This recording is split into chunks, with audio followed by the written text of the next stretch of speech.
שלום רב. שמי אייל פרוכטר, אני פסיכיאטר, פרופסור בפסיכיאטריה, ולמעשה לאורך כל חיי התעסקתי עם טראומה ועם מניעת אובדנות. אלה שני הנושאים שמולם נדרשתי להתמודד שנים רבות.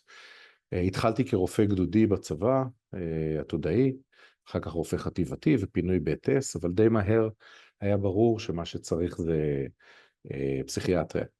ולכן הלכתי להתמחות בפסיכיאטריה וחזרתי והתקדמתי בצבא. סיימתי ב-2014 אחרי 4.5 שנים בתפקיד של ראש מחלקת בריאות הנפש בצה"ל.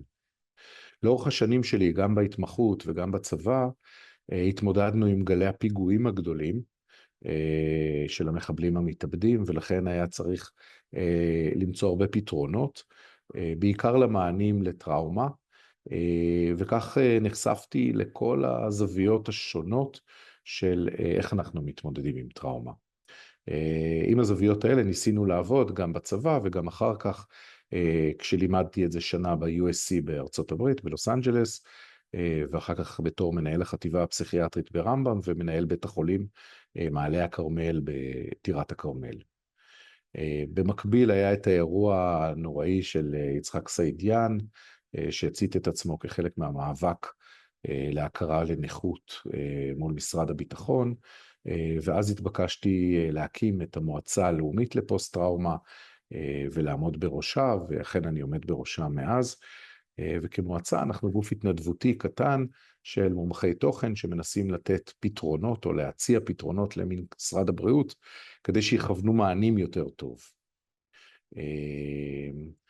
זהו, וכך התנהלו חיי. אני אבא ל4, גר בבנימינה, ואז פתאום פרצה המלחמה. וכשפרצה המלחמה של 7 באוקטובר, התגייסתי מיד בעצם בצו 8, לחודשיים וחצי של עבודה אינטנסיבית בכל אלה שנחשפו לאירועים הטראומטיים הנוראים בתוך שירותם הצבאי.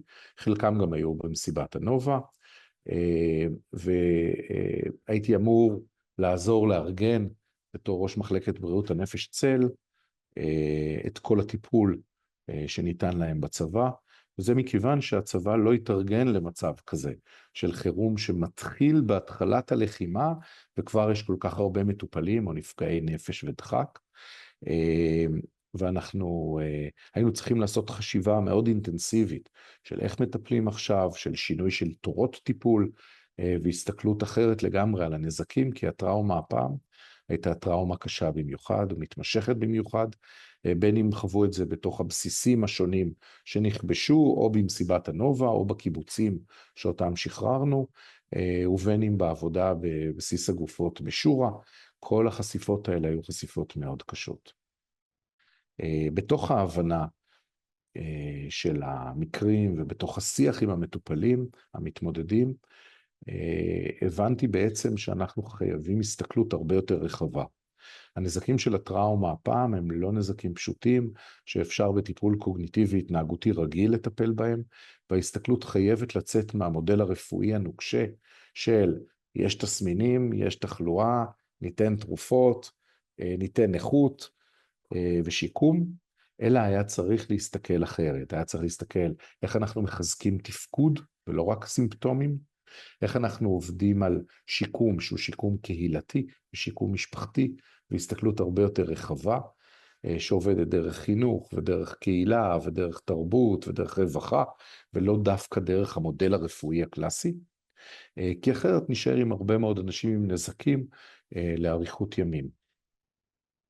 הדבר הזה חייב הקמה של גוף אחר שמסתכל מעל משרד הבריאות. ניסיתי תקופה להקים רשות לאומית שתעשה את זה, אבל מי שהבנתי מחברי כנסת ושרים שזה ייקח 6 עד 8 שנים במקרה הטוב, ואין לנו 6 עד 8 שנים, החלטתי לצאת ולעזוב את בית החולים ולבנות עמותה שתנסה לעשות את המיפוי של מה יש ואיך אפשר להתמודד איתו. קוראים לה עמותת עיקר, והיא מנסה בעצם לגשר ולחבר את כל הגופים היום שמטפלים בנזקים השונים של הטראומה. בהרצאה אני אתן קצת נתונים על מה קורה היום מבחינה מספרית, ואנחנו נדבר על הנזקים שטראומה עושה. כשנדבר על הנזקים שטראומה עושה, נסתכל לא רק על התחלואה, אלא גם על הפגיעה המשפחתית, גם על הפגיעה הקהילתית, גם על הפגיעה התפקודית הכל כך גדולה, ואיך נכון לצאת ממנה.